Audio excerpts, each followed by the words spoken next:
네, 이번 시간에는 창세기 22장입니다. 아브라함과 이삭 이야기인데요. 많은 분들이 아시겠지만 정말 강렬한 내용이죠.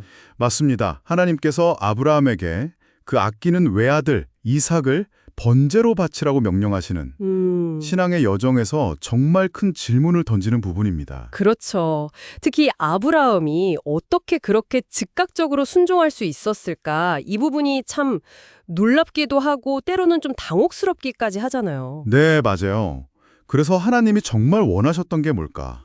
단순한 순종 그 이상을 보려고 하신 건 아닐까? 이런 질문을 던지게 되죠. 바로 그 지점들을 오늘 좀 깊이 파헤쳐보면 좋겠습니다. 좋습니다. 이 본문은 사실 표면적인 이야기 너머에 신앙의 어떤 역설적인 면, 또 인간적인 고뇌, 그리고 하나님의 예비하심 같은 여러 층위가 있는 것 같아요. 맞아요. 그냥 믿음의 조상이라는 타이틀 뒤에 가려진 그 인간 아브라함의 모습과 하나님의 깊은 뜻을 함께 살펴보는 시간이 되면 좋겠네요. 네, 이야기 시작부터 정말 강력합니다. 네 아들, 네 사랑하는 외아들 이삭을 데리고 내가 내게 일러준 한 산, 거기서 그를 번제로 드리라. 와. 여기서 번제는 재물을 완전히 태워드리는 제사 방식인데 아들을 그렇게 하라는 명령이니까 정말 충격적이죠. 근데 아브라함의 반응을 보면 성경은 그의 어떤 내적 갈등 같은 걸 자세히 묘사하진 않아요. 그냥 다음날 아침 일찍 일어나서 준비하고 떠나죠. 네, 그렇죠. 그 행동 자체만 기록되어 있어요. 그래서 이걸 흔들림 없는 믿음의 증거라고 보기도 하지만 또 다르게 보면 해석의 여지도 좀 남겨두는 것 같아요.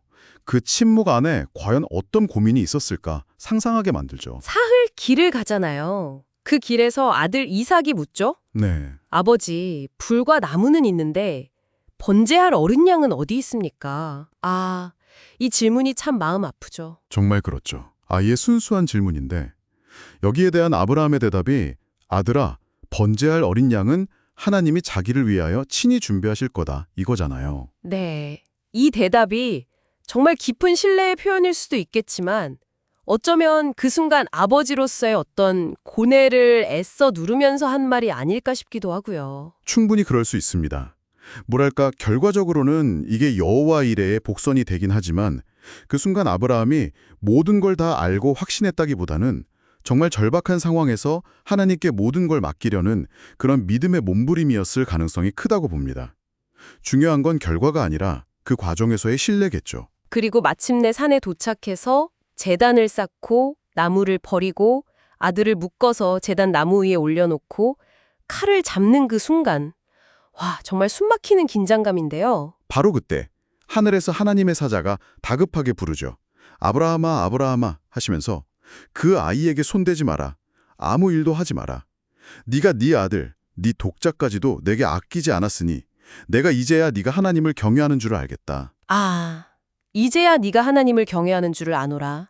이 말씀이 참 중요하게 들리네요. 네, 이 구절을 보면 시험의 목적이 단순히 그 행위 자체에 있었던 게 아니라 아브라함의 마음 중심, 그러니까 하나님을 향한 그 경외심, 두려워하면서도 공경하는 그 마음을 확인하는 데 있었다는 걸 알 수 있죠. 그럼 이제야 알았다는 건 하나님이 정말 몰랐다가 그때 아셨다는 뜻은 아니겠네요? 그렇죠. 그렇게 보기보다는 아브라함의 믿음이 실제적인 행동으로 증명되었음을 하나님께서 인정하시고 확증하시는 약간 강조적인 표현으로 해석하는 게 더 자연스럽습니다. 그렇군요.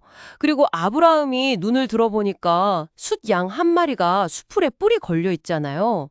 그래서 그 숫양을 잡아서 아들 대신 번제로 드리고 네, 그 땅 이름을 여호와 이레라고 부르게 되죠. 여호와께서 준비하신다. 아, 정말 절체절명의 순간에 나타난 하나님의 예비하심. 이걸 상징하는 이름이 된 거네요. 맞습니다. 이 사건이 있고 나서 하나님께서 아브라함에게 다시 한번 큰 복을 약속하세요.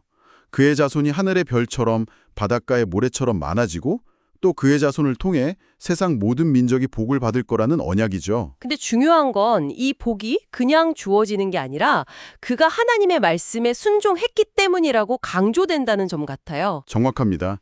그의 믿음의 행위가 결국 언약의 성취와 직접적으로 연결되는 거죠. 순종이 복의 통로가 된 셈입니다. 그리고 이야기 마지막에는 아브라함의 형제 나홀의 족보가 잠깐 나오는데 이건 나중에 이삭의 아내가 될 리브가의 등장을 예고하는 복선 역할을 하는 거고요. 네, 그렇게 연결됩니다. 자, 오늘이 창세기 22장 이야기를 쭉 살펴봤는데요. 결국 아브라함의 그 절대적인 순종과 믿음, 그리고 하나님의 여호와 이레, 그 예비하심이 핵심 메시지인 건 분명해 보입니다. 그렇습니다. 동시에 이 이야기는 오늘을 살아가는 우리에게도 계속해서 질문을 던지는 것 같아요. 만약 우리가 이해할 수 없는 상황에 놓인다면, 혹은 내게 가장 소중한 것을 내어놓아야 하는 그런 순간이 온다면 과연 우리는 어떤 선택을 할 수 있을까? 그러네요. 여호와 이레라는 약속이 단순히 과거의 어떤 사건으로만 남는 게 아니라 지금 여기 여러분의 삶 속에서는 또 어떤 의미와 무게로 다가오는지 한 번쯤 깊이 생각해 보시는 것도 좋지 않을까 싶습니다.